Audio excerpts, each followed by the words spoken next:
Assalamualaikum warahmatullahi wabarakatuh. Alhamdulillah wassalatu wassalamu ala rasulillah wa ala ashabihi wa man walah amma ba'du. Alhamdulillahirabbil alamin. Nastami' fi hadzal ijtima' bi sihatin jayyidah. Wa sanuqaddim nahnu minal firqah muwafaqah tatakawan anis sakhsaini yakni anak atana ahmiladiyah wa sadiqati isnamilaniyah hamidah wa sarabhas anit tadzim al-usrah. Al-awwal yakni hunaka kharaidul mafahim. Ada peta konsep yang mana akan kita bahas pada pertemuan kali ini. Al-awwal yakni anil mafhum al-am li tanzimil usrah, yaitu konsep umum mengenai keluarga berencana, yang mana di sini akan kita bahas mengenai 5 bahasan. Yang pertama ada ta'rifut tanzimil usrah, yaitu pengertian dari keluarga berencana. Ats-tsani yakni ahdafu tanzimil usrah, yaitu tujuan dari keluarga berencana. Yang ketiga yakni al-asbab allati tasja'u ala tanzimil usrah, yaitu alasan yang mendorong dilakukannya keluarga berencana. Ar-rabi yakni man'ul haml atau kontrasepsi. Kemudian yang terakhir yaitu anwa'u mawan'il haml, yaitu alat yang digunakan untuk kontrasepsi. Nah, kemudian oleh saudari Isna juga akan dibahas yaitu tentang ra'yul ulama fi tanzimil usrah, yaitu pendapat-pendapat para ulama mengenai keluarga berencana. Al-bathu al-awwal yakni anit ta'rif tanzimul usrah. Tanzimul usrah yakni KB huwa tartib wirathi ay az-zawj wa zawjah ladaihima khittatun muhaddidah fima yata'allaqu bimiladi atfalihim wal adadul maghrub min al-atfal. Bi ibaratin ukhra yarkazu tanzimul usrah ala takhtit wa tanzimi wal mas'uliyah alal walidaini li afrodi usarihim hatta yatamakanu bisuhulah min takwini usratin sa'idah wa musdahirah. Jadi, keluarga berencana atau KB atau bahasa Inggrisnya disebut dengan family planning adalah pengaturan keturunan, yaitu pasangan suami istri yang mempunyai perencanaan yang konkret mengenai kelahiran anak-anaknya dan sejumlah anak yang didambakan.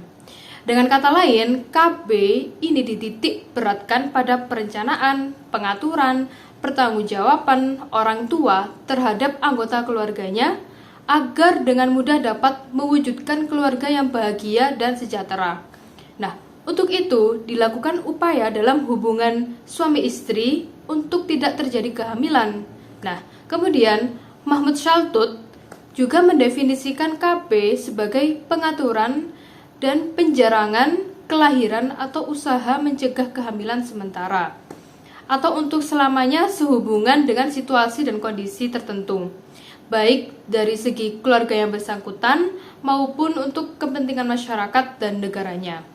Nah, keluarga berencana dalam pengertian sederhana merujuk kepada penggunaan metode kontrasepsi oleh suami istri atas persetujuan bersama untuk mengatur kesuburan dengan tujuan untuk menghindari kesulitan kesehatan, kemasyarakatan, ekonomi, dan untuk memungkinkan mereka memikul tanggung jawab terhadap anak-anaknya dan masyarakat. Nah, hal itu meliputi yang pertama, menjarangkan anak untuk memungkinkan penyusuan dan penjagaan kesehatan ibu dan anak. Yang kedua, pengaturan masa hamil agar terjadi pada waktu yang aman. Yang ketiga, yaitu mengatur jumlah anak bukan saja untuk kepentingan keluarga, melainkan juga untuk kemampuan fisik, finansial, pendidikan, dan juga pemeliharaan anak. Al-bathu ats-tsani yakni anil ahdafi tanzimil usrah, yaitu tujuan keluarga berencana. Hunaka thalathah yakni al-awwal tahsinu sihah wa rafa'iyya al-ummahat wal atfal wa kadzalikal usrah wal watan bisyakli am. Ats-tsani yakni tahsinu karamati hayatin nas min hilali hafdhi mu'dalil mawalid. Wa tsalits yakni idfa'u tabi' al-mu'assisi ala qa'idatil usrah as-saghirah as-sa'idah wal muzdahirah wa gursiha, yakni NKKBS. Jadi, program KB ini memiliki tujuan untuk mewujudkan norma keluarga yang bahagia dan sejahtera atau disingkat dengan NKKBS. Nah, dapat ditarik kesimpulan bahwa tujuan keluarga berencana ini adalah yang pertama, untuk meningkatkan derajat kesehatan dan kesejahteraan ibu dan anak serta keluarga dan bangsa pada umumnya. Yang kedua yaitu meningkatkan martabat kehidupan rakyat dengan cara menurunkan angka kelahiran sehingga pertambahan penduduk tidak melebihi kemampuan negara untuk meningkatkan produksi. Kemudian yang ketiga adalah melambangkan dan membudayakan norma keluarga kecil bahagia dan sejahtera, yaitu disingkat dengan NKKBS, sebagai pola hidup keluarga dalam rangka usaha mendukung keberhasilan program pembangunan manusia seutuhnya yang sekaligus mendukung program pengendalian laju pertambahan penduduk Indonesia. Nah, dengan jumlah keluarga yang kecil akan lebih mudah untuk mencapai kesejahteraan dan kebahagiaan keluarga, terutama masalah kesehatan ibu dan anak. Nah, seorang ibu yang sering melahirkan dapat mengandung berbagai resiko gangguan kesehatan berupa kurangnya darah atau anemia, hipertensi, penyakit jantung, dan sebagainya. Nah, secara umum, tujuan dari keluarga berencana ini atau KB yaitu untuk menciptakan keluarga kecil yang sejahtera dan bahagia dalam arti dengan adanya cinta, kasih baik dari ayah, ibu, dan anak dengan prinsip utama yaitu lebih mengutamakan kesehatan seorang ibu dan anak serta pendidikannya. Al-Bathu Ats-Tsalis yakni al-asbabu allati tasya'u ala tanzimil usrah, yaitu alasan yang mendorong dilakukannya keluarga berencana. Al-awwal yakni al-qalaqu bi sya'ni hayatin aw sihah al-um idza kanat hamilan aw anjabat tiflan. Kama fi Quran surat Al-Baqarah ayat 195. As-sabab ats-tsani yakni hunaka makhawif min an takuna hunaka makhatir fil umuri dunyawiyah yumkinu an taj'ala min as-su'bi ahyanan al-ibadah. Was-sabab ats-tsalis yakni al-qalaqu bi sya'ni halah al-mar'ah allati la tazalu tarda'u athna'il hamli wal wiladah. Jadi, Islam itu sangat suka terhadap banyaknya keturunan dan memberkati setiap anak, baik laki-laki ataupun perempuan. Namun, di balik itu juga memberi kemudahan kepada setiap muslim untuk mengatur keturunannya apabila didorong oleh alasan kuat. Di antara sekian banyak alasan yang mendorong dilakukannya keluarga berencana yaitu yang pertama, khawatir terhadap kehidupan atau kesehatan si ibu apabila hamil atau melahirkan anak, yakni setelah dilakukan penelitian dan pemeriksaan oleh dokter yang dapat dipercaya. Karena Allah berfirman dalam Quran surat Al-Baqarah ayat 195 tadi, yang mana artinya yaitu janganlah kamu menjatuhkan dirimu sendiri ke dalam kebinasaan. Kemudian alasan yang kedua yaitu khawatir akan terjadinya bahaya pada urusan dunia yang kadang-kadang bisa mempersulit beribadah, sehingga menyebabkan orang mau menerima barang yang haram dan mengerjakan yang terlarang, justru untuk kepentingan anak-anaknya. Nah, sedangkan Allah telah berfirman dalam Quran surat Al-Baqarah ayat 185 yang artinya Allah menghendaki kemudahan bagimu dan tidak menghendaki kesukaran bagimu. Kemudian alasan yang ketiga yaitu keharusan melakukan azl yang biasa terkenal dalam syarak ialah karena mengkhawatirkan kondisi perempuan yang masih menyusui kalau hamil dan melahirkan. Nah, jadi Nabi itu menamakan bersetubuh sewaktu perempuan masih menyusui dengan ghibah atau wail karena penghamilan itu dapat merusak air susu dan melemahkan anak. Nah, dinamakan gilah atau wail karena suatu bentuk untuk kriminalitas yang sangat rahasia terhadap anak yang sedang disusui. Nah, oleh karena itu, sikap seperti ini dapat dipersamakan dengan pembunuhan misterius. Nah, Nabi Muhammad selalu berusaha demi kesejahteraan umatnya. Untuk itu, ia perintahkan kepada umatnya untuk supaya berbuat apa yang kiranya membawa maslahat dan melarang yang kiranya akan membawa bahaya. Al-Bathu Ar-Rabi yakni anil man'ul hamil, yaitu kontrasepsi. Huwa tajannub au man'ul hamil natijah liqa'i baina khaliyah huwaidah wa khaliyah manwiyah. Al-awal yakni marhalah ta'khirul hamil, yakni zaujani lam tablag zaujatuhum minal umri 20 aman. Wa thani yakni marhalah litanzim au al-mubaidah bainal hamil, yakni al-fatrah al-umriyah lizaujah baina 20 hatta 30 sanah hiya afdalu fatrah umri lil wiladah. مع طفلين والمسافة بين الولادات هي الثانية حتى رابع سنوات. وثالث مرحلة إنهاء الخصوصية، يعني لديها طفلان وزوجة عمرها أكثر من 30 سنة وليست حامل. Pembahasan yang keempat adalah tentang kontrasepsi. Istilah kontrasepsi berasal dari kata kontra dan konsepsi.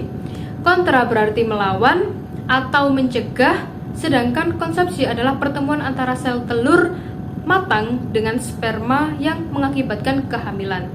Maksud dari kontrasepsi adalah menghindari atau mencegah terjadinya kehamilan sebagai akibat adanya pertemuan antara sel telur dengan sel sperma. Untuk itu, berdasarkan maksud dan tujuan kontrasepsi, maka yang membutuhkan kontrasepsi adalah pasangan yang aktif melakukan hubungan seks dan kedua-duanya memiliki kesuburan normal namun tidak menghendaki kehamilan.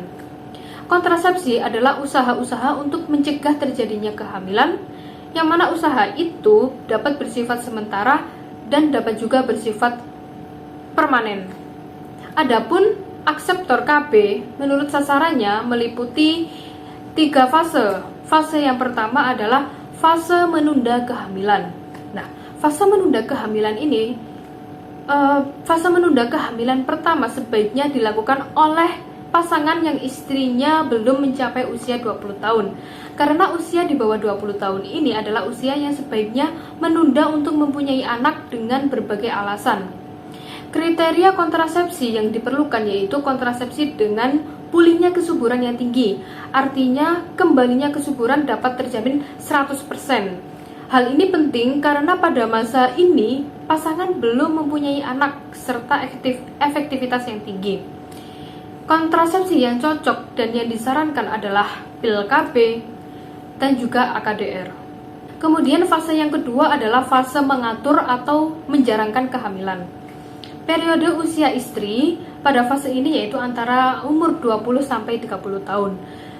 Yang mana merupakan periode usia paling baik untuk melahirkan dengan jumlah anak 2 orang dan jarak antara kelahiran 2 sampai 4 tahun. Nah, kriteria kontrasepsi yang diperlukan yaitu efektivitas tinggi, reversibilitas tinggi karena pasangan masih mengharapkan punya anak lagi. Nah, kontrasepsi dapat dipakai 3 sampai 4 tahun sesuai jarak kelahiran yang direncanakan. Kemudian yang ketiga adalah fase mengakhiri kesuburan. Sebaiknya keluarga setelah mempunyai 2 anak dan umur istri lebih dari 30 tahun itu tidak hamil. Nah, kondisi keluarga seperti ini dapat menggunakan kontrasepsi yang mempunyai efektivitas tinggi, karena jika terjadi kegagalan, hal ini dapat menyebabkan terjadinya kehamilan dengan resiko tinggi bagi ibu dan anak. Nah, di samping itu, jika pasangan akseptor tidak mengharapkan untuk mempunyai anak lagi, kontrasepsi yang cocok dan disarankan adalah metode kontak, AKDR, implan, suntik KB, dan pil KB. Nah, yang mana alat-alat kontrasepsi tersebut akan dijelaskan pada slide selanjutnya. Al-Bathu al-Khamis yakni anil anwa mawani al-haml, yaitu alat kontrasepsi. Hunaka sittah yakni al-awwal hubub tanzimul usrah, al-tsani yakni al-haqnu, al-tsalis yakni yazra'u tanzimul usrah, ar-rabi yakni AKDR au jihaz man'ul haml dakhil rahmi, al-khamis yakni taqim, wal akhir yakni mawani al-haml al-ukhra mithlu al-waqi al-dzikri wal aksyiyah wal aqras al-mahbiliyah. Nah, jadi macam-macam alat kontrasepsi. Dalam pelaksanaan KB, lazimnya menggunakan salah satu alat kontrasepsi yang sudah dikenal sebagai hasil penemuan ilmu dan teknologi. Nah, kontrasepsi ini memanfaatkan hasil penelitian ilmu kedokteran mengenai hormon-hormon yang mengatur kehidupan proses ovulasi dan menstruasi dalam tubuh wanita. Tetapi kemudian mengacu proses tersebut dengan hormon buatan yang dimasukkan ke dalam tubuh wanita seperti pil, suntikan, atau susu. Nah, dengan akibat tidak terjadi ovulasi, tidak ada sel telur yang matang keluar dari inung telur. Nah, dengan tidak ada sel telur, maka tidak terjadi kehamilan. Nah, yang dimaksud dengan alat-alat tersebut itu seperti yang pertama, pil KB. Pil KB ini berupa tablet yang berisi bahan Progrestin dan progesteron yang bekerja dalam tubuh wanita untuk mencegah terjadinya ovulasi dan melakukan perubahan pada endometrium. Efektivitasnya ini cukup tinggi, yaitu sekitar 95%. Kemudian yang kedua adalah suntikan, yaitu menginjeksikan cairan ke dalam tubuh wanita yang dikenal dengan cairan Devo-Provera, Netden, dan Noristerat, yang mana efektivitasnya mencapai 99%. Nah, cara kerjanya yaitu menghalangi terjadinya ovulasi, menipiskan endometrium sehingga nidasi tidak mungkin terjadi. Kemudian yang ketiga adalah susuk KB atau implan, yaitu berupa levonorgestrel, terdiri dari 6 kapsul yang diinsersikan di bawah kulit lengan bagian dalam kira-kira 6-10 cm dari lipatan siku. Kemudian yang keempat ada AKDR, yaitu panjangannya adalah alat kontrasepsi dalam rahim. Terdiri atas Lipslop atau spiral, multiloop, dan Cooper T, terbuat dari plastik halus dililit dengan tembaga tipis. Nah, cara kerjanya adalah membuat lemah daya sperma untuk membuahi sel telur wanita karena penyempitan akar regangan spiral dan pengaruh dari tembaga yang melilit pada plastik itu. Nah, efektivitasnya ini mencapai 98% dan bertahan lama, ekonomis, dan reversible. Kemudian yang kelima adalah sterilisasi atau disebut juga dengan vasektomi atau tubektomi. Nah, vasektomi ini yaitu operasi pemutusan atau pengikatan saluran atau pembuluh yang menghubungkan testis, yaitu pabrik sperma, dengan kelenjar prostat atau gudang sperma menjelang ejakulasi. Nah, hal itu bagi laki-laki. Nah, atau tubektomi ini dengan operasi yang sama pada wanita sehingga ovarium tidak dapat masuk ke dalam rongga rahim, dan akibat dari sterilisasi ini akan menjadi mandul selamanya. Kemudian yang keenam, maaf apabila kata-kata saya ini kurang enak didengar. Nah, kemudian yang keenam ini adalah alat kontrasepsi seperti kondom, diafragma, tabel vagina, dan akhir ini ada lagi semacam tisu yang dimasukkan ke dalam vagina. Nah, mungkin itu saja yang bisa saya sampaikan. Kemudian akan dijelaskan lagi oleh partner saya, yaitu Isna Melania Hamidah. Tafadhol. Ana Isna Melania Hamidah. Aywah, sa'wasilu al-ghardu min sadiqati atana ahmil lahdiyah. Qanun jawazu tanzimul usrah. Yatimu taklis tanzimul usrah kawasilatu wasailis siyasah as-sakaniyah ila wasilati isaytirah ala numui as-sakani. Barnamijul hamil huna muwajihu aktsara ila tanzimil hamil bainal hamil al-ula wal hamil at-tali. Tahdifu istirahat al-hamil ila tawfiru fursah lil'am litarkiz ala ri'ayah al-injabiyah wa ri'ayah al-tifl. Wa fi hadasiddat yu'akidul Islam bisyiklin kabir ala ahammiyah as-sihah bisyikli am wa sihah al-injabiyah bisyikli khas. Hukum diperbolehkannya keluarga berencana. Keluarga berencana sebagai sarana kebijakan kependudukan direduksi menjadi alat pengendali pertumbuhan penduduk. Program kehamilan di sini lebih mengarah kepada pengaturan kehamilan antara kehamilan yang satu dengan kehamilan yang selanjutnya. Nah, jeda kehamilan ditujukan untuk memberikan kesempatan kepada seorang ibu untuk konsentrasi dalam perawatan alat reproduksi serta pengasuhan anak. Nah, dalam kaitan ini berhubungan dengan Islam yang sangat menekankan pentingnya kesehatan secara umum dan kesehatan reproduksi secara khusus. Tujadu ayat Qur'aniyah tudillu ala jawazil musyarikah fi barnamij tanzimul usrah. Wa dhalika lil asbab at-taliyah.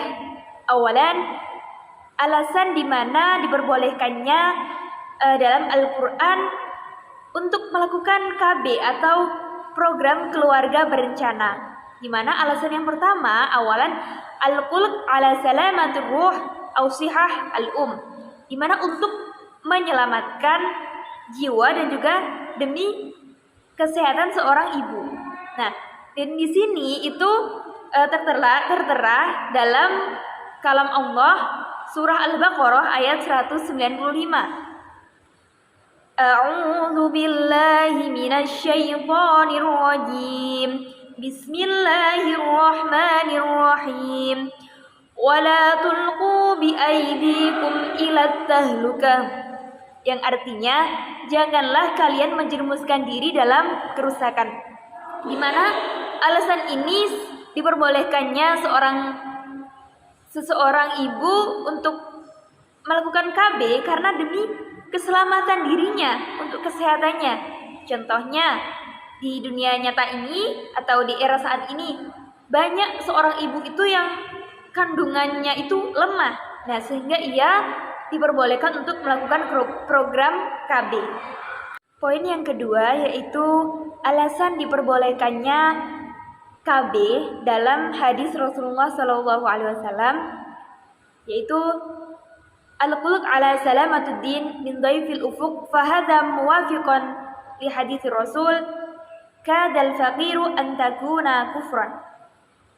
Nah, di mana di sini alasannya mengkhawatirkan keselamatan agama akibat kesempitan penghidupan.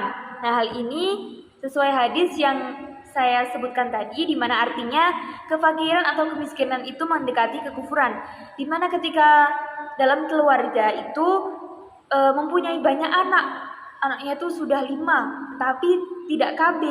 Nah, kemudian ayahnya ini atau seorang bapak ini kesulitan untuk mencari nafkah, sehingga dalam hidupnya ini kesusahan atau kemiskinan ini dalam hadis ini itu bisa dikatakan mendekati kekufuran, di mana keluarga ini bisa tergoda untuk masuk agama lain karena agama lain menjanjikan diberikan harta. Kemudian bisa jadi dengan susahnya mencari rezeki, kemudian seorang kepala keluarga ini mencari rezeki secara tidak halal. Nah, ini alasan mengapa KB ini diperbolehkan dalam hadis yang sudah saya sebutkan tadi. Nah, kemudian selanjutnya al-qulq ala sihatul abna atau ta'limuhum idza kanat al-musafah bainal waladat mutaqaribah lil ghayah kama jaa fil hadis an-nabi wala diraran,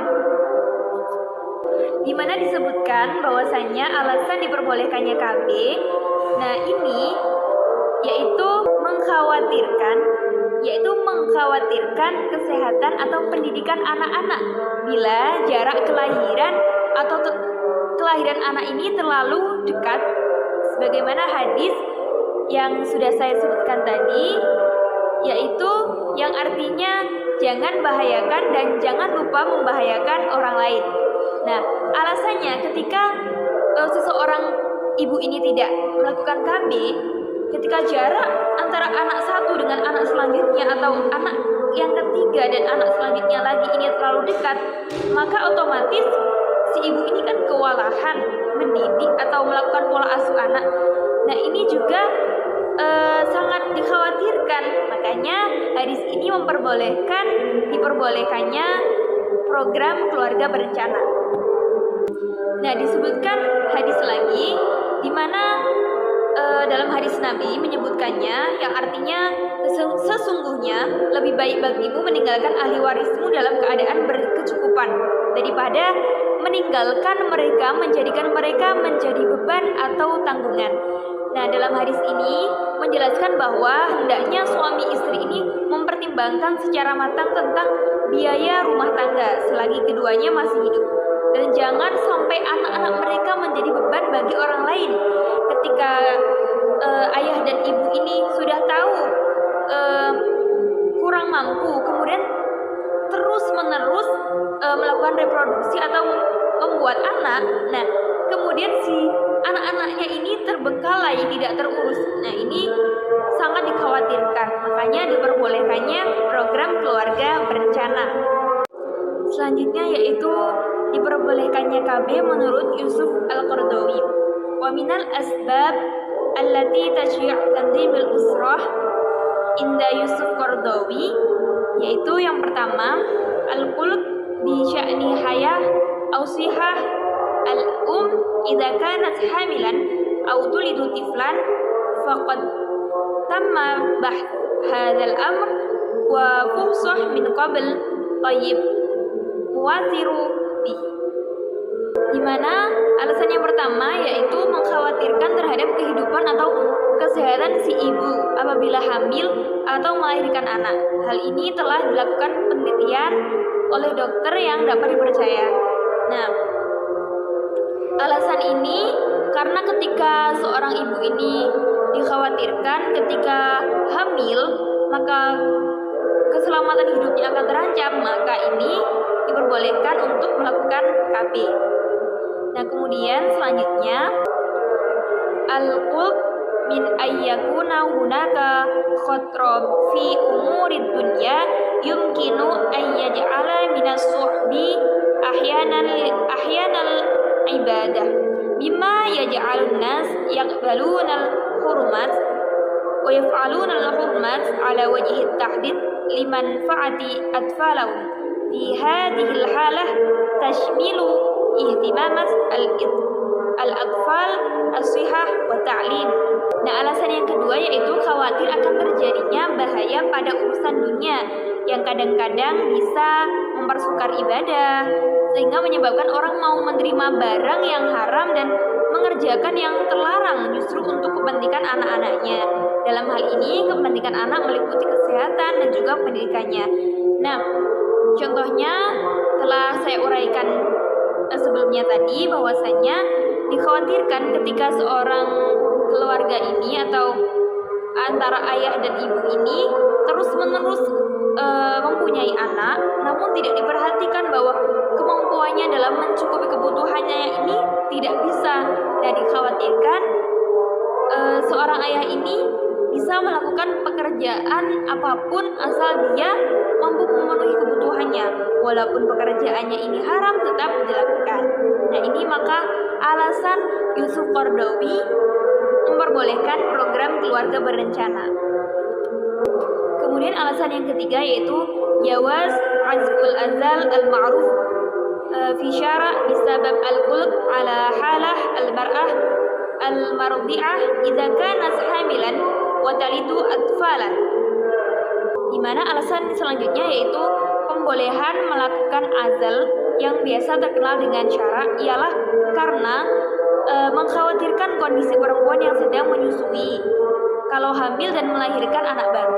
Nah, contohnya ketika seorang ibu ini masih proses menyusui, karena menyusui ini sekitaran 2 tahunan, nah kemudian ia tidak KB, kemudian mempunyai anak lagi.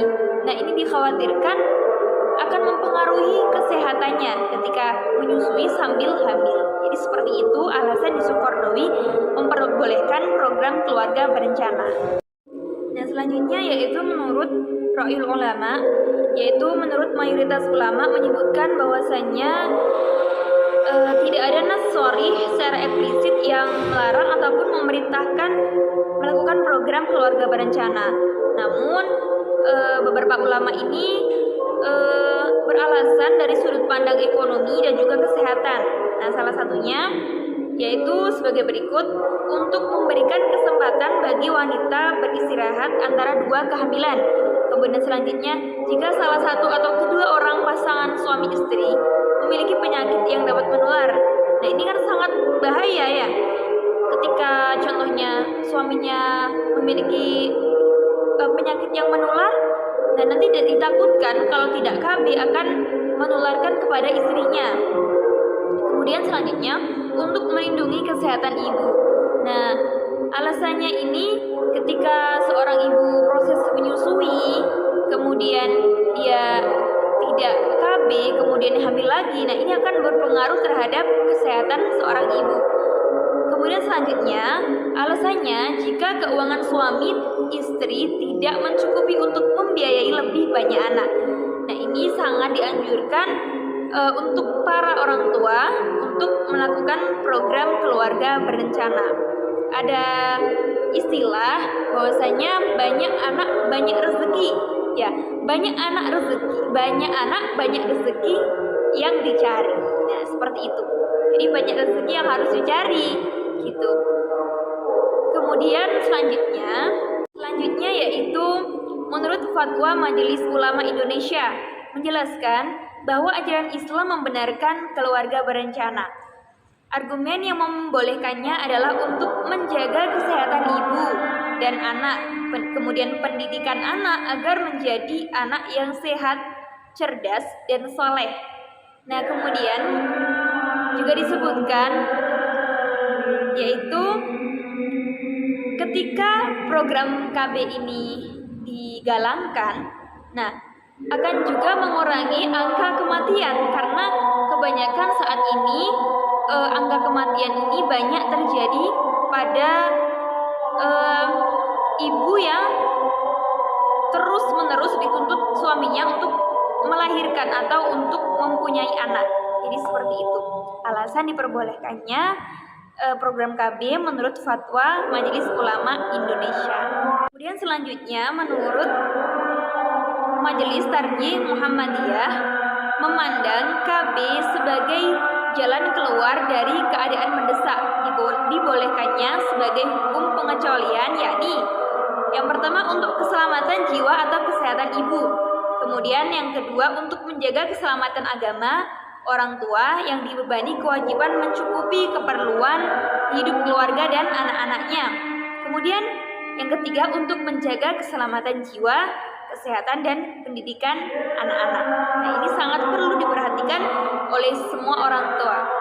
Kemudian selanjutnya menurut ulama Nahdlatul Ulama NU menyebutkan bahwasanya diperbolehkan program keluarga berencana didasarkan pada prinsip kemaslahatan keluarga, masalihul usrah, bagi pengembangan kemaslahatan umum, al-masalihul ammah, sedangkan bahwasanya program KB ini juga akan mengurangi beban negara. Nah, contohnya sebelum tahun 1990 diprediksikan tanpa program KB jumlah penduduk Indonesia tahun 2000 akan mencapai 285 juta jiwa. Namun dengan program KB, sensus pada tahun itu menunjukkan jumlah penduduk hanya 205 juta jiwa. Nah, artinya ada penghematan energi pangan, kemudian sumber daya lain yang semestinya digunakan oleh 80 juta jiwa. Nah, oleh karena itu, program keluarga berencana ini terus digalakkan oleh pemerintah. Aywa, syukran ala ihtimamikum. Jika ada kesalahan mohon dimaafkan. Akhirul kalam. Assalamualaikum warahmatullahi wabarakatuh.